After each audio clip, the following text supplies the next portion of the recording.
All right, everyone. Hello. Day 2 or second 2 of the 10-day challenge, and yeah, some life and tiny house regrets and redemption.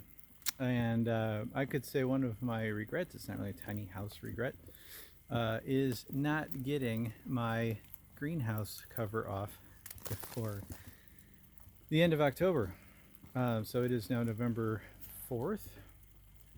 Yesterday I was down at my office doing massage 100 miles away from my property, and was gone for about a week, maybe 5-6 days.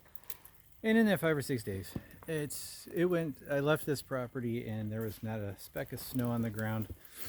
Beautiful leaves, still on the trees, and a bunch on the ground as well. Came back 5-6 days later, and a 1.5 foot of heavy wet snow. So it's yeah, it just is what it is. You try, there's so many projects you can do, So I'm thankful that this is not caved in. So there's a quick thankful spot. More snow, and the thing is, this snow, it's not like frozen ground, frozen good stuff it's slush. It's just terrible. The snowblower is all clogged up. You can't hardly snowblow.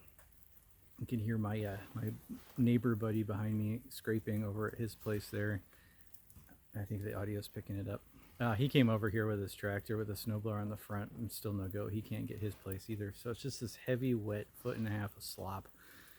Things are stuck, things are broken. The pickup truck I've got, the Toyota that stays up here predominantly at the property, 4-wheel drive, just decided to go out. So, it didn't go out all summer long. Everything was tip-top, but as soon as the snow hits, so it's probably an actuator or something. I got to take a look at it.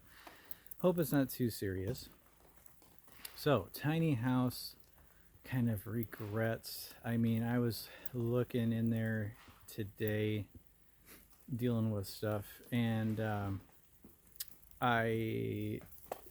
the plumbing is pretty basic, and I'm pumping water out of the lake and then treating it for washing dishes and stuff. There's a kid's trampoline that'll have to be shoveled off too pretty quick, otherwise we're going to wind up with busted trampoline. So that's another project. Both kids are sick as a dog right now. They're down with head colds, so it happens. Here's my place right here, a little washed out with the sun. My little solar panel with my security camera, and that'd be my shower that I can't use right now because I pump lake water up to that and into a big 55-gallon rain barrel, and then pump it from the rain barrel into the shower through a heater, propane heater. However, that's disconnected for the year.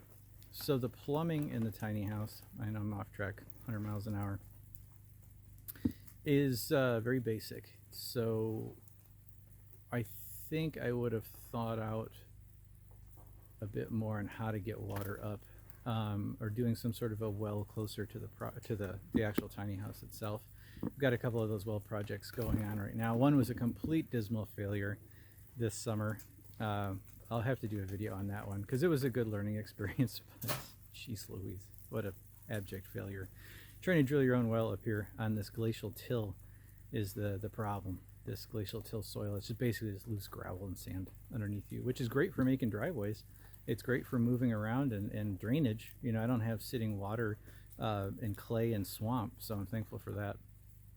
But I would definitely have wanted a water source closer to the house that was functional, a clean water source. So we've got the lake. I don't know if you can see the lake back there through the trees. It's getting slushy, so it's kind of half open, half ice, half slush right now. That's kind of cool. The good thing I did with the plumbing, so here's the redemption part on the tiny house. All the plumbing is basic, like I said, but it's also exposed. It's not buried in the walls. It's exterior of the walls, right? So the inside of the house, on the exterior of the inside walls down below, and it's all PEX.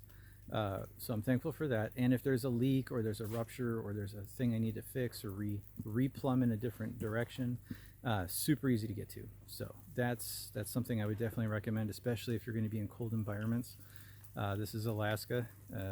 Right now it's not too cold. It's actually above freezing, which is making everything a mess. But the cold temps up here, having that exposed to the interior of the house keeps it warmer and makes it more accessible. So there's the redemption part of that, I guess. As far as life goes, man, I don't know.